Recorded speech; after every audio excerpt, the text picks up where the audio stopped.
예수님은 세례 요한에게 우리가 저번 주에 같이 말씀을 나눴다시피 세례를 받았습니다. 그리고 세례를 받으신 이후에 드디어 예수님의 공생애가 시작이 됩니다. 예수님이 공생애가 시작되면서 제일 먼저 시작했던 사역이 뭐냐? 그게 뭘까요? 말씀을 전하는 일 아닙니다. 병자들과 가난한 사람들 돌보는 일 아닙니다. 바깥에 나가가지고 메시아가 왔습니다라고 외치는 일 아닙니다. 예수님께서 공생애를 시작하시면서 제일 먼저 했던 것은 뭐냐면 제자를 뽑는 일입니다. 제자를 뽑는 것. 그러니까 사람을 세우는 것이죠. 그 내용이 오늘 말씀의 내용이에요. 그래서 오늘 말씀을 보면 예수님께서 어떤 사람을 제자로 뽑는지를 알 수 있습니다. 그리고 어떻게 이 제자들을 만들어 가시는가를 우리가 볼 수가 있어요. 여러분, 교회를 세운다라는 것은 결국은 뭘 세우는 겁니까? 사람을 세우는 것이죠. 그러니까 교회를 세운다, 사람을 세우는 거예요. 우리는 뭔가 시작을 할 때 일에만 집중하지 않습니까? 그래서 처음에는 잘 되는 것 같죠. 근데 점점점 날이 갈수록 딜레마에 빠지기 시작합니다. 왜냐하면 사람이 사라지기 때문에 그래요. 힘들다고 떠나고, 바쁘다고 떠나고, 도와주는 사람 없다고 떠나고, 상처받았다고 떠나고, 알아주지 않는다고 떠나고. 그러니까 왜 이런 현상이 일어납니까? 다른 게 아니에요. 사람을 세우지 않았기 때문이죠. 그러니까 일부터 했기 때문에 그래요. 그래서 일이 먼저냐 사람이 먼저냐라고 했을 때 예수님은 사람이 먼저다, 이걸 이야기하시고 있어요. 여러분, 인간적으로 생각했을 때 예수님이 이 땅에 오셔서 얼마나 마음이 급하셨겠어요. 빨리 이 세상을 구원해야 되는데, 모든 사람들을 구원해야 되는데 어떻게 하면 많은 사람들을 빨리 구원할 수 있을까? 이 급한 마음에 그냥 큰 행사를 주최하고 이 사람 저 사람 불러 제끼고 큰 잔치를 벌려서 홍보를 하고 전 세계를 다니면서 이 사람 저 사람 만나고, 우리라면 그렇게 하지 않았겠습니까? 그런데 예수님께서는 공생의 대부분을 사람 세우는 일에 집중하셨어요. 사람 세우는 일에. 그러니까 수많은 군중들이 예수님을 따라다니고 말씀을 듣고 기적을 목격했지만 예수님께서 하셨던 일은 뭐냐? 예수님께서 집중했던 것은 뭐냐? 12명의 제자, 12명의 제자입니다. 그러니까 그들과 함께 하시면서 가르치고 말씀을 전하고 훈련하셨어요. 놀라운 것은 뭐냐면 이 12제자를 통해서 지금 전 인류가 복음을 듣고 있다는 거죠. 놀랍지 않습니까? 여러분, 우리 은천교회 어디에 집중해야 됩니까? 사람 세우는 일에 집중하셔야 돼요. 장기적인 안목을 가지고요, 건강한 그리스도인, 건강한 제자, 이것을 세우기 위해서 끊임없이 투자하고 기도하고 헌신해야 됩니다. 사실 이것은 상당히 지루한 일이에요. 금방 티가 나지 않잖아요. 누가 알아주는 것도 아니고. 그러나 이 사람 세우는 것, 그것이 먼저다라고 오늘 본문을 통해서 우리가 알 수가 있습니다. 여러분 개인적으로도 마찬가지예요. 교회에 다니는 사람으로 끝나면 안 됩니다. 교인으로 끝나면 안 돼요. 교인을 넘어서 제자가 되셔야 됩니다. 제자가. 그러니까 자기 자신을 제자로 세우기 위해서 끊임없이 노력하셔야 돼요. 예수님께서 뭐라고 말씀하셨습니까? 마태복음 16장 24절 25절에 보면 이렇게 말씀하세요. 이에 예수께서 제자들에게 이르시되 아무든지 나를 따라오려거든 자기를 부인하고 자기 십자가를 지고 나를 쫓을 것이니라. 누구든지 제 목숨을 구원하자 하면 잃을 것이요 누구든지 나를 위하여 제 목숨을 잃으면 찾으리라. 이렇게 말씀하셨어요. 그러니까 자기를 부인하고 자기 십자가를 지고 나를 쫓으라 라고 말씀하고 있어요. 그러니까 예수님의 제자는 교회를 다닌다고 그냥 되는 게 아니에요. 제자라는 것은 자기의 것을 내려놓고 그 밑으로 들어가는 거죠. 그게 제자 아닙니까? 자기의 어떤 욕심, 자기의 인간적인 어떤 야망들, 자기가 집착하고 있는 것들, 모든 것들을 다 내려놓고 그 속으로 들어가는 거예요. 그 스승 밑으로 들어가는 것이죠.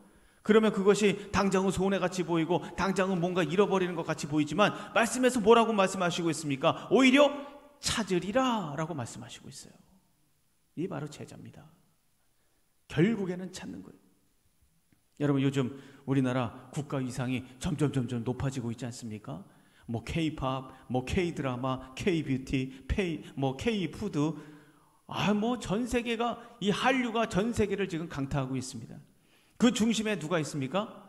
그 BTS, 남성 그룹, 남성 보이밴드 BTS라는 그룹이 있지 않습니까? 전 세계적으로 참 인기가 어마어마합니다. 그래서 이 친구들이 대한민국 국가 이미지에 미치는 영향을 정말 대단하죠. 경제적인 파급 효과도 정말 상상을 초월합니다. 이 그룹 하나가 수많은 사람들을 먹여 살릴 뿐만 아니라 대한민국의 이미지를 지금 빛내고 있어요. 정말 자랑스럽죠. 그런데 여러분, 우리도 BTS라는 거 아십니까? 여러분도 BTS예요. 여러분도. 하늘나라 BTS. 우리 옆에 분에게 좀 알려주세요. 당신도 BTS입니다. 별로 그렇게 감흥이 없으신 것 같아요. 하늘나라 BTS라니까요. 왜요? 여러분도 예수 그리스도를 빛내는 분들 아닙니까? 죽어가는 영혼들 말씀 먹이고, 그리고 살아나게 만들고, 하늘나라 보게 만들고, 소망 갖게 하고, 하늘나라 BTS예요. 우리도. 우리는 단순한 생각에 쟤네들은 참 인기도 좋고 정말 세계를 다니면서 얼마나 좋을까, 정말 좋겠네 라고 생각할지 모르겠지만, 여러분들도 아시다시피 이 아이돌 자기관리가 대단합니다. 자기관리를 위해서 하루하루 얼마나 고통스러운 그런 과정을 거치는지 몰라요. 술, 담배, 이성친구 여러분 다 포기해야 돼요. 음식 마음대로 못 먹습니다. 정해진 것만 먹어요. 마음대로 다니지도 못합니다. 운동은 기본이고 연습, 훈련 이건 마주 죽기 직전까지예요. 자기개발 게을리할 수가 없어요. 그러니까 20대에 누릴 수 있는 수많은 특권들을 포기해야만 할 수 있는 일이에요. 또 뭐 그렇게 한다고 다 그렇게 인기를 얻고 유명해지는 게 아니잖아요. 그런데도 그런 노력을 아끼지 않는 이유가 뭐냐? 자기 인생 속에 더 좋은 것을 찾을 수 있다는 믿음이 있기 때문에 그래요. 그래서 자기를 던지는 거죠. 사랑하는 성도 여러분, 우리도 하늘나라 BTS예요. BTS 엄청난 겁니다. 사실은 주 예수 그리스도를 빛나게 만들고 영혼들을 살리고 복음을 전하고 하나님의 영광을 드러내는 하늘나라 BTS. 우리도 마찬가지죠. 이것을 감당하기 위해서 자기 관리를 하셔야 돼요. 가만히 있다고 BTS가 되는 게 아니에요. 자기 관리를 하셔야 돼요. 자기 자신을 부인하고 절제하고 말씀을 먹고 예배하고 선교하고 절제하고 공부하고 자기 관리를 하셔야 돼요. 우리가 찾게 될 영광은 이 땅의 BTS가 누리는 것하고는 비교가 되지 않습니다. 엄청난 영광이에요. 오늘 본문에 예수님은요, 안드레와 베드로 이 두 사람을 제자로 삼습니다. 두 사람을 통해서 나는 어떤 제자가 되고 싶은 것인가 한번 생각해 보세요. 나는 어떻게 달라져야 하는가? 제자는 어떤 삶을 살아야 되는가? 제자로서 여러분 다 제자시잖아요. 그러니까 여기 온 거 아닙니까? 제자로서 분명한 삶의 목표를 세우는 그런 자리가 되기를 주님의 이름으로 축원합니다. 자, 첫째, 제자는 매 순간 달라지기로 결심하는 사람이에요. 매 순간 그래 예수 믿었으니까 좀 달라져 보자. 뭐 담배 한번 끊어보자. 술 한번 끊어보자. 한 번 결정한다고 해서 되는 게 아닙니다. 매 순간 달라지기로 결단하는 게 바로 제자예요. 오늘 본문 35절에 보면 세례 요한이 제자 2명과 멀찍이서 예수님을 바라보고 있었어요. 그때 세례 요한이 예수님을 보고 뭐라고 얘기하냐면 하나님의 어린 양이다 라고 얘기합니다. 그러니까 세례 요한의 제자가 요거를 듣고 그때부터 예수님을 따르게 됩니다. 여러분 생각해 보세요. 이 세례 요한 정말 대단하지 않습니까? 아마도 이 세례 요한을 지금 같이 있었던 이 두 제자는 세례 요한이 가장 아끼는 제자였지 않았겠습니까? 가장 아끼는 제자였을 거예요. 자신을 따르던 제자들을 다른 사람에게 떠나보낸다? 이게 쉬운 일입니까? 이거 쉽지 않아요. 쉽지 않습니다. 그러나 세례 요한의 관심은 뭡니까? 세례 요한의 관심은 자기의 꿈이 아니에요. 자기의 출세가 아닙니다. 어떤 자기 철학이나 경험이 아닙니다. 자기 자신이 아니었어요. 이 세례 요한의 관심은 뭡니까? 오로지 예수 그리스도. 여러분 사람은 누구나 자기 사람을 만들고 싶어 하잖아요. 내 말을 잘 듣고 나를 의지하고 날 잘 따르고, 그래서 자기가 대장이 돼가지고 이렇게 저렇게 영향력을 행사하고 싶어 하지 않습니까? 한마디로 예수의 제자가 아니라 내 제자, 나의 제자를 만들고 싶어 하잖아요. 그게 사람들의 욕망 아닙니까? 그래서 이 욕망을 잘 다스리지 못하면 사람이 우상이 될 수 있어요. 교회 자체가 우상이 될 수가 있습니다. 그러면 예수를 잃어버리는 거예요. 예수는 없고 내가 우상이 돼 있는 거예요. 내가. 여러분들이 어디를 가든지 무엇을 하든지 예수만 생각하고 예수만 드러낼 수 있기를 바랍니다. 그래서 예수님이 기뻐하시는 것이 여러분의 선택이 되기를 바랍니다. 그래서 세례 요한의 이 두 제자가 예수님의 뒤를 따르게 됩니다. 고대 사회에서는 이 제자들은 스승을 졸졸졸 따라다니면서 말씀을 듣고 배우고 그런 형식이었어요.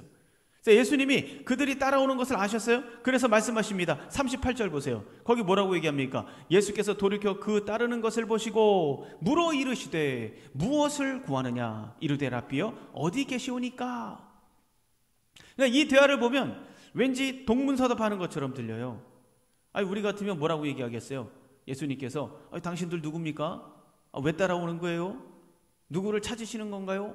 뭐 이렇게 물을 수 있잖아요.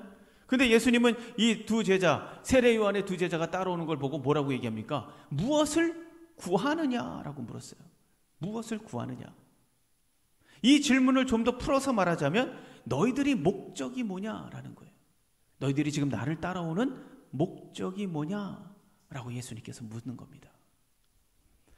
여러분, 오늘 예수님은 자기를 따르는 모든 사람에게 동일한 질문을 던지고 있다는 걸 아셔야 돼요.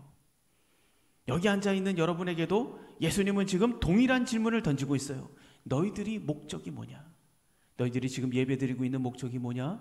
너희들이 지금 신앙생활하고 있는 목적이 뭐냐? 너희의 인생의 목적이 무엇이냐? 우리에게 동일하게 말씀하시고 있는 거예요. 만약 우리의 대답이 좀 성공 좀 비나이다 하려고 왔어요. 출세 좀 하려고 재물, 권력 이런 걸 좀 갖고 싶어갖고 비나이다 하려고 좀 왔습니다. 이런 것이라면, 이런 세상 욕심 때문에 예수님을 지금 졸졸 따르고 있다면 예수님이 인정하는 제자가 될 수 없어요. 왜냐하면 예수님께서 이 땅에 오신 이유는 뭐냐? 사라지고 없어질 것을 위해서 이 땅에 오신 게 아니기 때문에 그래요. 그럼 우리는 어떤 대답을 할 수 있어야 됩니까? 이것을 위해서 오늘 본문에 나와 있는 이 두 제자의 말과 태도를 우리는 살펴봐야 됩니다. 여기서 두 제자는 본문에서 밝히고 있는 것처럼 한 사람은 안드레입니다. 안드레. 그리고 나머지 한 사람은 사도 요한으로 추측하고 있어요. 이 요한복음을 쓴 사도 요한으로 대부분의 많은 사람들이 다 사도 요한으로 추측을 하고 있습니다. 예수님께서 너희들이 목적이 무엇이냐라고 물었을 때 이 두 사람은 이렇게 대답합니다. 어디 계시오니까? 이 사람들도 참 뚱땅지 같죠? 어디 사십니까? 이렇게 물었어요. 너희들의 목적이 무엇이냐라는 질문에는 대답하지 않고 한 단계를 뛰어넘어서 어디 사십니까? 이렇게 물은 거예요. 이게 뭘 얘기합니까? 이 말은 여러분 아주 깊이 새겨들어야 됩니다. 예수님을 쫓아서 몰려다니는 그 일반 군중들처럼 좋은 말씀 잠깐 듣고 돌아가 버리는 그런 관계가 아니라 자신의 모든 생각과 경험과 꿈과 욕망과 욕심을 내려놓고 당신을 따르겠습니다. 이 소리예요. 당신을 따르겠습니다. 당신이 있는 곳으로 가겠습니다. 이게 이 얘기라는 겁니다. 이런 결단이 그 속에 있었다는 것을 보여주고 있어요. 한마디로 예수님을 만나서 달라질 것을 결단하고 있는 거예요. 내가 당신과 하겠습니다. 내가 제자가 되겠습니다. 내가 다 포기하고 당신 밑으로 들어가겠습니다. 내가 당신과 같이 되길 원합니다. 내가 달라지기 원합니다. 함께하기 원합니다. 이걸 지금 이야기하고 있는 겁니다. 그 결단을 가지고 이야기하는 것이 바로 어디 사십니까? 여러분, 우리가 예수를 믿는다는 것은 뭔 얘기입니까? 자리를 옮기는 거예요. 나라를 바꾸는 겁니다. 아주 위대한 엄청난 기적 같은 사건이죠. 나라를 바꾸는 거예요. 예수 믿는 것은. 우리가 다른 나라 가면 어떻게 됩니까? 법이 달라지죠. 법이. 밥 먹는 것도 달라집니다. 시간도 달라집니다. 사고방식 달라집니다. 음식 다 달라져요. 그러니까 이것을 이해하지 못하고 거기에 적응하지 못하면 큰 어려움을 당할 수 있고 거기 못 삽니다. 외국 못 나가요. 여러분, 예수 그리스도를 믿는 사람들은 하나님 나라의 자녀들이죠. 아직은 우리가 이 세상에 살고 있지만 우리는 예수 그리스도를 믿고 하나님 나라 자녀가 되지 않았습니까? 우리 모두가 구원받은 백성이죠. 여기에는 어떤 조건도 어떤 자격도 없습니다. 우리가 구원받은 이유, 하나님의 자녀가 된 이유는 하나님의 놀라운 사랑 때문에 구원받은 거예요.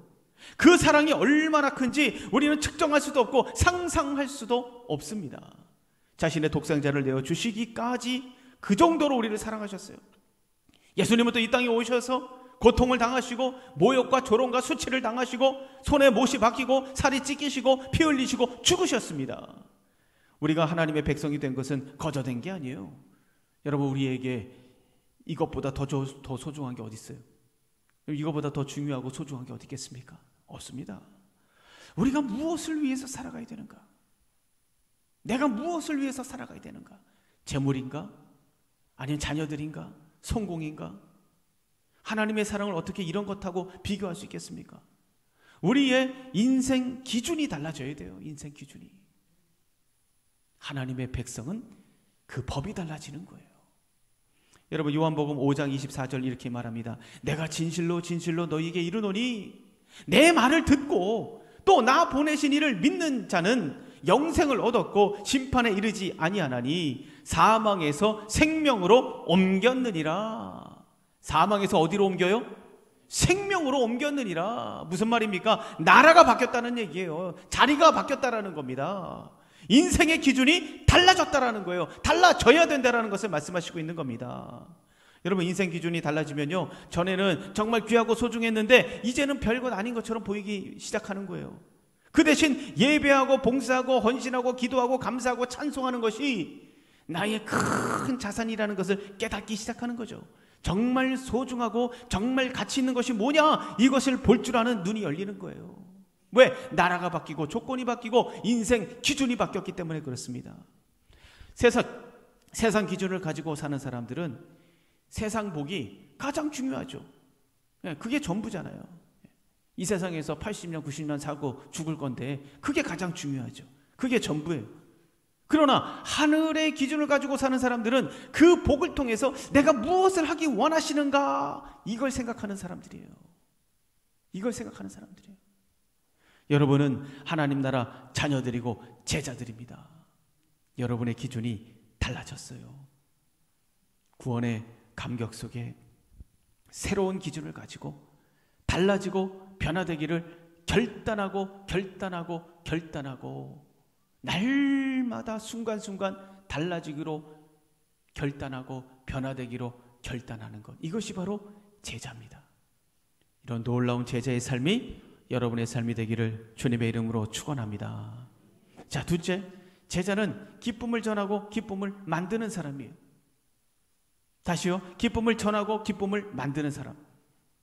예수님은 이 안드레에게 와 보라 라고 말씀하셨어요. 안드레는 예수님의 제자가 됩니다. 그리고 바로 이 사람이 예수님의 제자가 되자마자 누구한테 갑니까? 자기 형제 베드로에게 갑니다. 그때는 이제 시몬이죠. 안드레는 베드로에게 뭐라고 얘기합니까? 우리가 메시아를 만났다라고 얘기합니다. 정말 이거는 깜짝 놀랄 말 아닙니까? 메시아를 만났다. 41절에 보시면 그가 먼저 자기의 형제 시몬을 찾아 말하되 우리가 메시아를 만났다 하고, 메시아는 번역하면 그리스도라. 또 그 뒷부분에 우리가 읽지는 않았지만 빌립, 이 빌립을 보면 예수님의 부르심을 받고 예수님을 따르게 되죠. 그리고 나서 바로 이 사람이 누구 찾아갑니까? 나다나엘, 자기가 가장 친한 친구 나다나엘에게 찾아갑니다. 그리고 뭐라고 얘기합니까? 예수님하고 똑같이 얘기해요. 와 보라 라고 얘기합니다. 와 봐라. 46절 보세요. 나다나엘이 이르되 나사렛에서 무슨 선한 것이 날 수 있느냐. 빌립이 이르되 와서 보라 하니라. 와서 봐라. 뭐 군소리 하지 않았어요.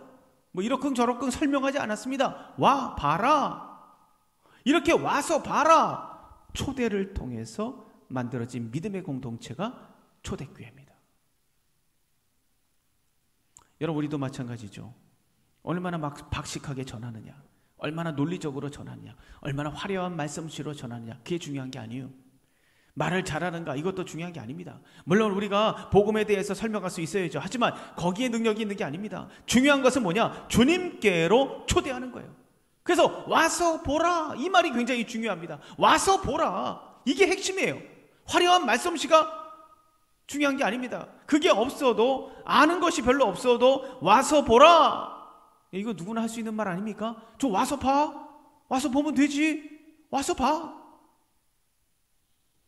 그래서 안드레와 이 빌립을 보면요, 전도의 팁을 얻을 수 있어요. 첫째는 가장 가까운 사람부터 기쁨을 전했다라는 거예요. 안드레는 자기 형에게 갔고, 또 빌립은 가장 친한 친구에게 갔어요. 가장 가까운 사람에게 달려갔습니다. 둘째는 메시아를 만났다고 고백하는 거예요. 내가 예수님을 만났어. 나의 구원자를 만났어. 나의 창조자, 나의 주인을 만났어. 나의 왕을 만났어. 고백하는 거예요. 그리고 셋째는 뭡니까? 와서 봐. 그걸 뭐 설명하려고 하고 뭐 이러쿵 저러쿵 뭐 이유를 대고 뭐 변명을 하고 뭐 그럴 필요 없어요. 와서 봐. 와서 봐. 여러분, 이것이 간단하지만 강력한 이유가 뭡니까? 확신과 기쁨입니다. 안드레와 빌립 안에 전에는 보지 못했던 확신과 기쁨이 그 속에 있었던 거예요. 다른 것은 다 부정할 수 있을지 모르지만 그 사람 얼굴에 나타나는 기쁨과 확신은 부정할 수가 없는 것이죠. 그래서 그것이 강력한 거예요. 그래서 사람들의 마음을 움직일 수 있는 겁니다. 야, 저 사람 얼굴 표정이 달라졌어? 저 사람 말하는 게 달라졌어? 저 사람 생활하는 태도가 달라졌어? 뭔가 있는데? 그래서 사람 마음이 움직이는 거예요. 사랑하는 성도 여러분, 저는 여러분이 기쁨을 전할 수 있기를 바랍니다. 내가 메시아를 만났어. 와서 봐. 기쁨을 전하는 삶, 그것이 여러분의 삶이 되고 제자의 삶이 되기를 주님의 이름으로 축원합니다. 자, 그러면 와서 뭘 봐야 되는가? 예수 그리스도를 봐야죠. 그러나 우리에게 예수님은 지금 육신으로 함께 계신 게 아니잖아요. 예수님이 좀 같이 계셨으면 정말 전도 뭐 아주 끝내주게 됐을 텐데 예수님이 지금 우리 눈에 보이지 않지 않습니까? 그런데 어떻게 만날 수 있는가? 만날 수 있습니다. 예수님의 육신은 없어도 예수의 영으로 움직이는 공동체, 예수 그리스도가 머리가 된 공동체, 예수 그리스도의 뜨거운 사랑으로 세워진 공동체, 성령의 역사가 이어지는 공동체, 그게 뭡니까? 교회입니다. 교회. 은천교회, 우리 은천교회가 아니겠습니까? 할렐루야, 할렐루야. 이 부분에서는 박수를 치고 아멘 해도 시원찮을 판인데 인정을 안 하시는 것 같아요. 다시 한번 하겠습니다. 성령의 역사가 이어지는 공동체, 우리 교회, 은천교회가 아니겠습니까? 할렐루야. 우리 하나님께 영광을 발수하겠습니다. 여러분, 억지로라도 아멘 하시고 억지로라도 박수를 치셔요. 왜요? 그게 사실이니까. 내가 모르는 거지. 내가 모른다고 그 사실이 변합니까? 아니요. 그건 진리입니다. 하나님께서 이곳에 계시잖아요. 교회는 숫자가 아닙니다. 여기 몇 명 안 앉아 있다고 숫자가 아닙니다. 화려한 어떤 건물도 아닙니다. 헌금도 아니고 프로그램도 아니에요. 교회의 진정한 모습은 뭐냐? 사랑이에요. 사랑으로 모든 것을 이겨내는 것입니다. 절망도 이겨내고 아픔도 이겨내고 상처도 이겨내고 억울함도 이겨내고 사랑으로 이겨내는 모습, 그것이 살아있는 것이 바로 교회 아니겠습니까? 또 희생이 있고 헌신이 있는 것이죠. 힘들고 어려워도 소망을 잃지 않고 위대한 비전을 향해서 한 걸음 한 걸음 걸어나가는 것, 서로 안아주고 위로하고 격려하고 서로 축복하면서 축복의 삶을 살도록 이끌어주는 것, 이런 관계, 이것이 바로 교회입니다. 여러분, 어떤 대형교회에서 설문조사를 했어요. 어떤 설문조사를 했냐면, 우리 교회 왜 오셨습니까? 우리 교회 왜 오셨습니까? 여러분들 그렇게 설문 딱 하면은 어떤 것이 제일 많이 나올 것 같으세요? 설교. 저분 큰 교회 목사님 설교 좋아서 왔습니까? 이렇게 우리가 대답할 거라고 생각하잖아요. 정반대. 어떻게 결과가 났냐면 설교는 5%, 설교 때문에 왔습니다. 5%. 프로그램, 아주 좋은 프로그램들이 많아서 왔습니다. 5%. 전도 받아서 왔습니다. 2%. 그리고 기타 등등. 그리고 제일 많이 나온 것이 뭐냐? 뭘까요? 따뜻한 교회 분위기. 70%. 여러분, 사람들이 뭘 원하고 있는지를 우리가 분명히 알아야 돼요. 제자는 기쁨을 전할 뿐만 아니라 기쁨을 만들어내야 돼요. 기쁨을 만들어내야 됩니다. 믿음의 공동체가 날마다 기쁨을 생산할 수 있도록 나를 헌신하고 나를 희생하고 내가 참고 인내하고 기쁨을 만들어내야 돼요. 어떤 분들은 자신이 섬기고 있는 교회에 대해서 불평불만을 쏟아냅니다. 참 너무 안타까워요. 가끔 카페나 음식점 이렇게 가보면 왜 그렇게 공공장소에서 교회를 욕하시는지. 그래서 그 교회 욕하시는 분들 좀 이렇게 제가 뭐 들으려고 들은 건 아니고 옆에 있다 보니까, 그러니까 들리니까 가만히 들어보면은 다 집사님이에요. 다 권사님이에요. 다 장로님들이에요. 예수 믿지 않은 분들이 아니에요. 예, 믿지 않는 분들이 욕하는 게 아니에요. 전부 다 집사님, 권사님, 장로님들이 앉아가지고 우수한 교회 욕을 합니다. 우리 교회는 뭐 사랑이 없다, 설교가 별로다, 섬김이 없어, 교육에 관심이 없어, 선교는 도대체 왜 안 하는 거야, 잘난 척을 너무 많이 해, 저 장로 뭐 무슨 집사 무슨 권사 하면서 참 너무 가슴이 아파요. 너무 민망합니다. 거기 있기가. 왜요? 그 교회도 예수님이 계실 거 아니에요. 예수의 몸이잖아요. 그럼 뭘 욕하는 겁니까? 예수를 욕하는 거죠. 예수를 욕하는 거. 예수를 욕하는 거나 다름없지 않습니까? 예수님 가슴에 대못을 박는 거죠. 대못을. 그리고 그 교회를 아름답게 만들어야 되는 책임이 누구에게 있는 거예요? 누구에게 있는 겁니다. 누구에게 있는 겁니까? 바로 그 사람에게 있는 거예요. 그 욕하는 사람, 바로 그 사람에게 있는 거예요. 제3자에게 있는 게 아닙니다. 그 사람도 지체 아닙니까? 그 사람이 제자 아닙니까? 그 제자가 해야 되는 일인데 그걸 가지고 마치 나는 아니고 당신이 해야 되는 것처럼 욕을 하고 있으니 얼마나 가슴이 아픕니까? 우리 은총교회는 그런 분이 아니 계시겠죠. 안드레를 보세요. 안드레는 사실 불평불만을 가장 많이 할 수 있는 사람이에요. 가장 많이 할 수 있는 상황이었습니다. 왜냐? 이 안드레는요, 예수님의 제자 중에서 제일 첫 번째 제자가 된 사람이에요. 서열로 따지자면, 우리말로 하자면 서열 1위입니다. 1위. 제일 먼저 제자가 됐으니까 나름대로 프라이드가 있었을 거예요. 그러나 별로 이 사람이 조명을 받지 못합니다. 오히려 조명받은 사람이 누굽니까? 안드레. 이 사람이 데려온 자기 형 베드로. 이 베드로가 두각을 드러내면서 조명을 받습니다. 그러나 안드레는 질투하지 않습니다. 불평하지 않습니다. 열등감에 사로잡히지 않습니다. 비난하지 않습니다. 그저 자신에게 주어진 사명을 가지고 자신의 일을 묵묵히 감당했어요. 자기의 원래 스승 그 세례요한처럼 묵묵하게 자기의 일을, 자기의 사명을 감당했습니다. 또 안드레는요, 한 사람에 대해서 깊은 관심을 가지고 세심하게 살피는 사람이었어요. 오병이의 기적을 생각해 보세요. 이 오병이의 기적 어떻게 일어났습니까? 그 어린아이가 보리떡 5개, 물고기 2마리 가지고 와가지고 거기에서 5,000명이 먹는, 그러니까 애들하고 이 여자들까지 다 합하면 한 10,000여 명이 먹는 거 아닙니까? 그걸 가지고 10,000여 명이 먹는 그런 기적이 일어났어요. 그런데 그 어린아이를 누가 데려옵니까? 안드레가 데려온 겁니다. 안드레가. 자기를 드러내기 좋아하고 시기하고 질투하고 비난하고 불평하고 이런 거 잘하는 사람, 이런 사람들은 이렇게 못합니다.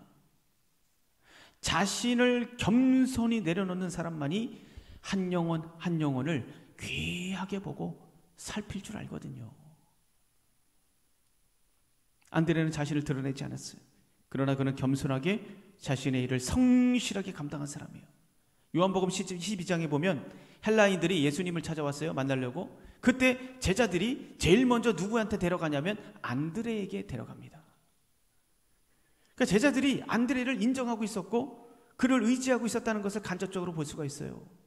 오로지 주님만을 바라보면서 겸손하게 성실하게 그리고 세심하게 영혼들을 살피면서 자기 일을 묵묵히 감당했던 이 안드레, 그를 통해서 베드로가 탄생했고 오병이어의 기적이 일어났고 교회가 든든하게 세워져 간 것이죠.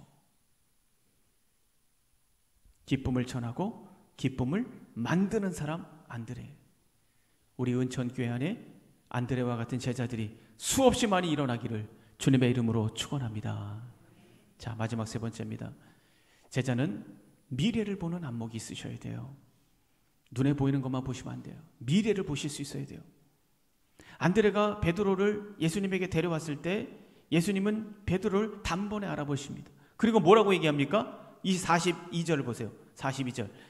데리고 예수께로 오니 예수께서 보시고 이르시되 내가 요한의 아들 시몬이니 장차 게바라 하리라 하시니라.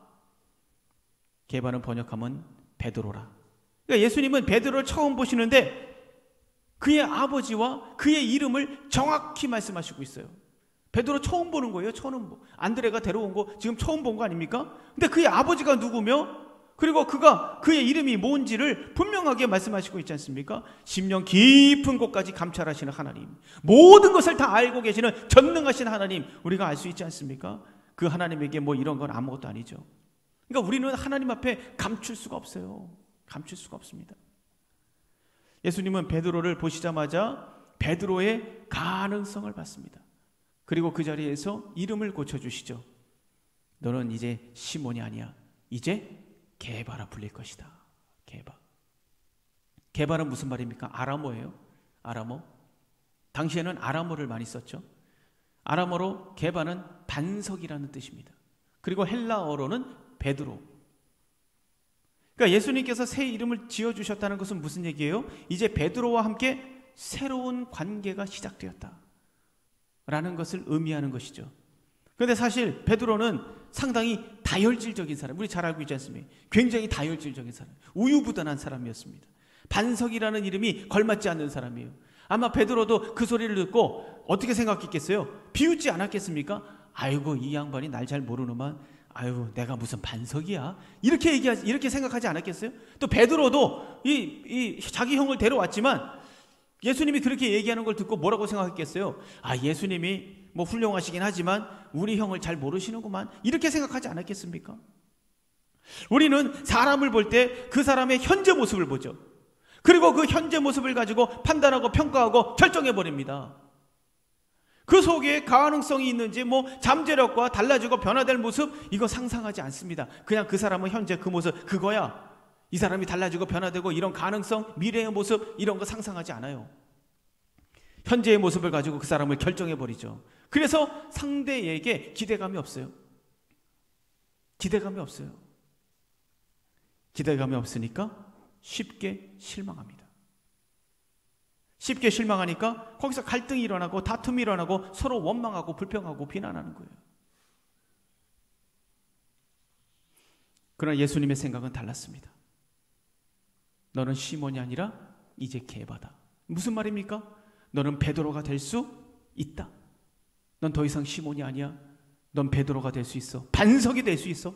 너의 인생이 완전히 바뀔 것이다. 너가 나를 따르고 순종하고 나의 제자가 되면 너는 놀라운 인생을 열게 될 거야. 하나님의 영광을 창조하는 인생이 될 것이고 너 자신을 뛰어넘어서 위대한 인생이 시작될 것이다. 여러분, 이것을 말씀하시는 거 아니겠습니까? 사랑하는 성도 여러분, 여러분의 인생도 바꾸어 주실 줄로 믿습니다. 할렐루야, 할렐루야. 하나님께서 바꿔주실 거예요. 우리도 주님과 새로운 관계가 시작됐잖아요. 새로운 관계가 시작됐잖아요. 우리 지금 나의 모습을 보면서 실망하고 무시하고 원망할지 모르지만 주님의 생각은 다르다는 걸 아셔야 돼요. 주님은 우리의 미래를 보고 계십니다. 그리고 그것을 만들어가고 있다는 것을 믿으시기를 바랍니다. 우리가 자녀를 볼 때도 마찬가지예요. 현재의 모습을 가지고 실망해서는 안 돼요. 자녀는 자신의 모습을 가지고 자녀가 실망할지라도 부모는 그러면 안 됩니다. 부모는 자녀의 미래를 볼 수 있어야 되죠. 나의 자녀가 하나님 안에서 성장하면 달라질 거야. 변화될 거야. 하나님의 기쁨이 될 뿐만 아니라 놀라운 모습으로 자신의 인생을 멋지게 만들어가는 사람이 될 거야. 자녀의 미래를 볼 수 있어야 돼요. 자녀가 실패하고 넘어지고 주저앉아도 계속해서 그 자녀가 미래를 볼 수 있도록 미래의 창이 되어줘야 됩니다. 부모가. 그게 부모의 역할 아니겠습니까? 여러분, 우리가 절망하고 낙담하고 자포자기하는 이유가 뭡니까? 현재의 모습 때문에 그래요. 그렇잖아요. 현재의 모습 때문에 넘어지는 거예요. 현재의 모습 때문에 절망하는 겁니다. 현재의 모습 때문에 자포자기하는 거예요. 그러니까 현재의 모습 속에 갇혀버려가지고 미래를 보지 못하는 것이죠.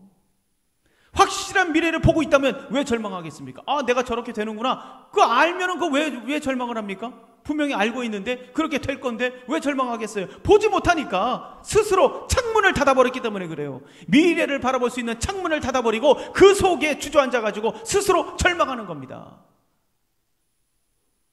여러분, 가만히 생각해 보세요. 너는 절망이야. 넌 끝났어. 이거 누가 결정해 주는 겁니까?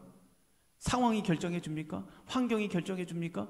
뭐 이광진 목사가 당신은 절망이야 그러면 절망인 겁니까? 아니요. 그것은 자기 자신이 결정하는 거예요.